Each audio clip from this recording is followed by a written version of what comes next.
Obviously, adversity is tough on everyone, but what have you done? What has your staff done? And what have your players done, especially recently, to keep everybody connected? Well, I think we've been a connected group all year. We have good guys. They've shown up every day to practice and to try to get better, try to continue to learn. I think we've shown up for the most part in all the games and competed. Excuse me, put ourselves in the positions where we've had an opportunity to win. We just haven't been able to win. We haven't been able to sustain the level of play that's required to finish out basketball games. Stephen Thompson. And Jeff, sports gambling is such a big part of our world now, and there's a federal investigation into some college basketball teams over improper gambling practices. I mean, how much does stuff like that kind of keep you up at night, and what do you do to try to protect your players from getting involved in things like that? Yeah, well, first of all, it doesn't keep me up. There's nothing that I can do about it except educate our guys, which we do at the beginning of the year. There's a video we have to watch with them that we go through, and you talk to them about it. But after that, I don't stay up, and I don't really talk to them about it much after that. I mean, again, you tell them what they can and can't do, they're not supposed to do, and you just talk about that message, and then you hope for the best with them. But I'm not staying up or doing anything like that with them. Dominic Campbell. Coach, you guys have had some slow starts in the ACC this year, but you did pretty well against a Louisville team that was one of the best in the conference, and also with Chucky Hepburn making 6 3-pointers in that first half. What do you think your team did a bit better in this last game, just to stay in it and even have that lead late in that second half against one of the better teams? Yeah, well, I think we've been in most of the games with the exception of the Virginia game and the SMU game here recently. I think we've been in them, even with the slow start. I think it shows that we are still connected, that we haven't, thrown in a towel or dropped the rope or whatever, people want to say or use. I was really proud of the fact that when Hepburn was on that run like he was, we kept answering. That could have easily, with how good they are, the energy that was in that building Saturday night, and with the run that he was on, that could have easily been a knockout blow. But our guys kept responding. And with all of that, it was a 6-point game at halftime. And so we felt like we were in a good position, and we did some things in the second half to have a lead with about 6 minutes to go in that game. We just weren't able to close it out. We weren't able to get stops without fouling, and then we missed some shots where we had a chance to maybe extend the lead or to get it tied up, things like that. But again, I think the connectivity was there, and we were right there. We just, again, we weren't able to sustain it. Myra Metcalf. Hey, Coach. Hey, You've played in this league, coached in this league as an assistant and a head coach. When you hear people say that this is a down year for the league, how do you respond to that? well, it is. I mean, that's the reality. I mean, I'm not going to give you coach speak. It is. And a big part of it is what happened in the non-conference. I mean, that's the reality. Now, I think teams have gotten better, since then. But it seems like in college basketball now, the thing that counts the most is what you do in the non-conference. Now, I think it's easy to beat up on us, on our league, because that's been the narrative the past few years. But the reality is that as we get into March right now, I think it looks like, from everything that I'm hearing, we have 3 teams that probably are for certain getting in. Really, maybe 2 that are certain, with Duke, and well, 3: Duke, Clemson, and Louisville, and then some others. And so, we have to take a look at what we collectively have to do as a league, and that's everyone. That's programs, coaches, from the programs, athletic directors, presidents, everything of what we can do to help make this league better. Thanks a lot. You're welcome. Noah Fleischman.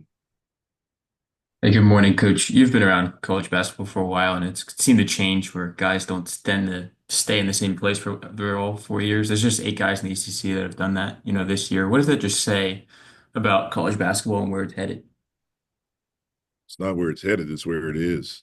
I mean, and you know, I think it's going to be very rare to see like the Chase Hunters and the Shefflins guys that have been there. I think Chase has been there for 6 years. Shefflin has been there. I don't know if I can't remember if he redshirted, but guys that are older and stay at one place. I think you're going to continue to see more movement. You know, excuse me. These kids have options now, and I think not just basketball. I think young people in general, and I'm speaking from experience. I have a 17-year-old, a 15-year-old, and a 12-year-old at home.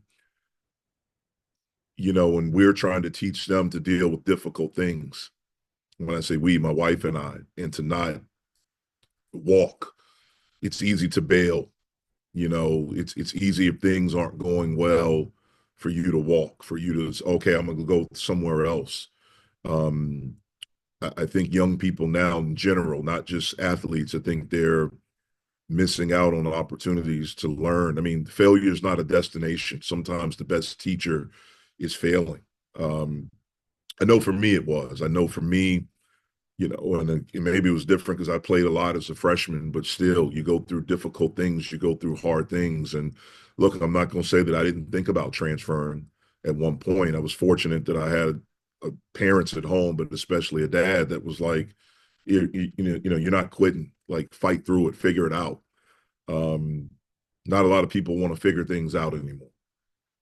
So I think it's going to continue to be a lot of movement.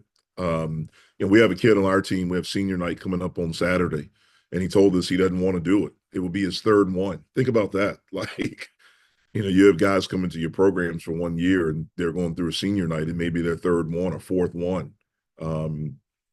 It's just a completely different time now. Back to Stephen Thompson. Yeah, outside of trying to win these last 2 games, what do you hope you see out of your team over this final week of the regular season? Yeah, well, hopefully we continue to fight.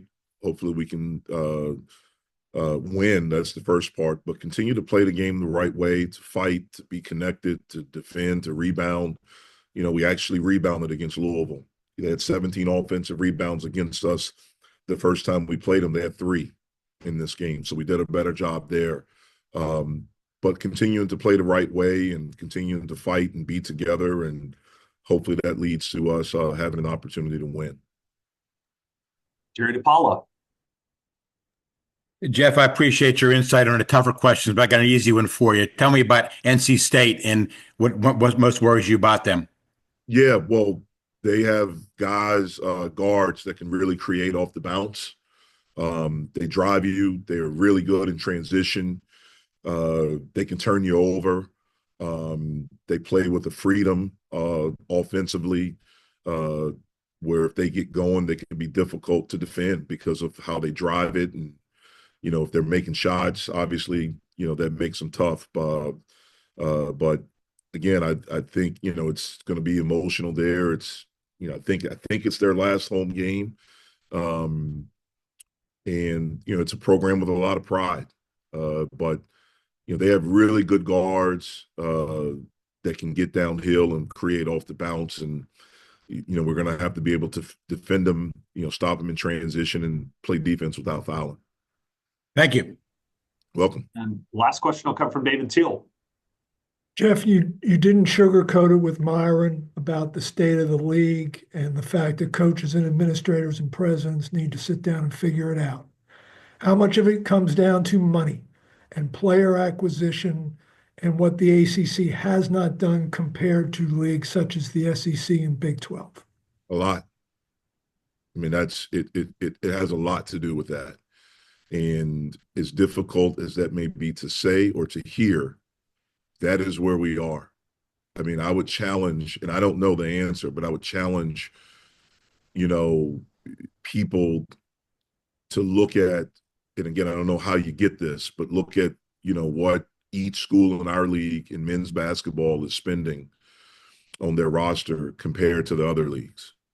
And it's talent acquisition. Look, you can, and I got in trouble for this 4 years ago, and so I'm not going to go through, but you can be, I think we have really good coaches in this league, but man, you got to have good players too in order to get good players. Now, it's different from how it was 3 years ago or 5 years ago. It's not just about your program or what you did last year, the last few years, if you've won, if you've done. I mean, the perfect example of that in our league is Louisville. If you look at where their program has been the last 2 years and the last 3 years, I said after their game, it's, what they have done in this short period of time and the energy that was in that building. It was back to how it was when I first got this job at Pitt or when I was at Duke, when they were winning. But they went out, and again, I think they spent a good amount too.